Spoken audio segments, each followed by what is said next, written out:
మొత్తం నిత్యావసర వస్తువుల ధరలు అన్ని రకాల వస్తువుల ధరలు భారీగా పెరిగాయి. గ్యాస్ సిలిండర్ ధర అయితే మరి రోజు రోజుకి ఆకాశాన్ని అంటుతున్నది. వాణిజ్య గ్యాస్ సిలిండర్ ధర ఒకేసారి 1200 రూపాయలు పెంచారు. చిన్న చిన్న దుకాణాల మీద ఆధారపడి వేలాది మంది ఈరోజు ఉపాధి పొందుతున్నారు. ఒక్క సిటీలోనే వేలాది మంది అంటే ఈ దేశంలో కోటాను కోట్ల మంది ఈ ధరల పెరుగుదల వల్ల ఉపాధి ప్రత్యక్షంగా కోల్పోతూ ఉన్నారు. అదేవిధంగా ప్రజలకి ఇప్పుడు వస్తున్నటువంటి వేతనాలతోనే కుటుంబ అవసరాలు తీరక తీవ్రమైనటువంటి ఇబ్బందులు ఎదుర్కొంటూ ఉన్నారు. ఈ నేపథ్యంలో ఈ తీవ్రమైనటువంటి భారాలు మోపడం వల్ల ప్రజలందరూ తీవ్రమైనటువంటి ఇబ్బందులు ఎదుర్కొంటారు.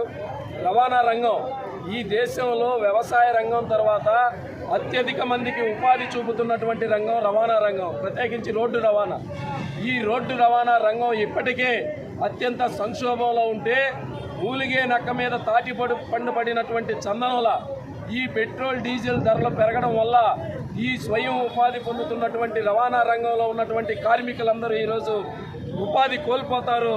ఈ దేశంలో దేశభక్తి ముసుగులో ఈ దేశ సంపదని, వనరులని, ప్రభుత్వ రంగ సంస్థలని బీజేపీ పాలకులు ఈ కార్పొరేట్లకు, బడా పారిశ్రామికవేత్తలకి కట్టబెడుతూ దేశ ప్రజల మీద తీవ్రమైనటువంటి భారాలు మోపుతున్నారు.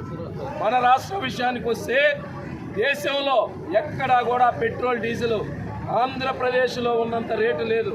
పక్కనే ఉన్నటువంటి తమిళనాడుకి వెళ్తే మనకన్నా 6 రూపాయలు తక్కువ, 1 లీటర్ మీద 6 రూపాయలు తక్కువ పెట్రోల్ డీజిల్ ధరలు.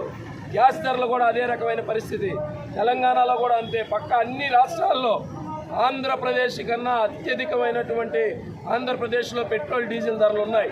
అన్నీ ఉన్న అల్లుడు నోట్లో శని ఉన్నట్లుగా మన గోదావరి గ్యాస్ బేసిన్లో పుష్కలమైనటువంటి గ్యాస్ నిక్షేపాలుంటే వాటిని గుజరాత్కి తరలిస్తూ ఉంటే ఇక్కడ ఉన్నటువంటి ముఖ్యమంత్రి చంద్రబాబు నాయుడు, ఈ ఉప ముఖ్యమంత్రి పవన్ కళ్యాణ్ మోడీకి భజన చేస్తూ ఆంధ్రప్రదేశ్ ప్రజల యొక్క భవిష్యత్తుని, ఆంధ్రప్రదేశ్ ప్రజల యొక్క ఉపాధిని మోడీ కాళ్ల కింద ఈరోజు పనంగా పెట్టారు.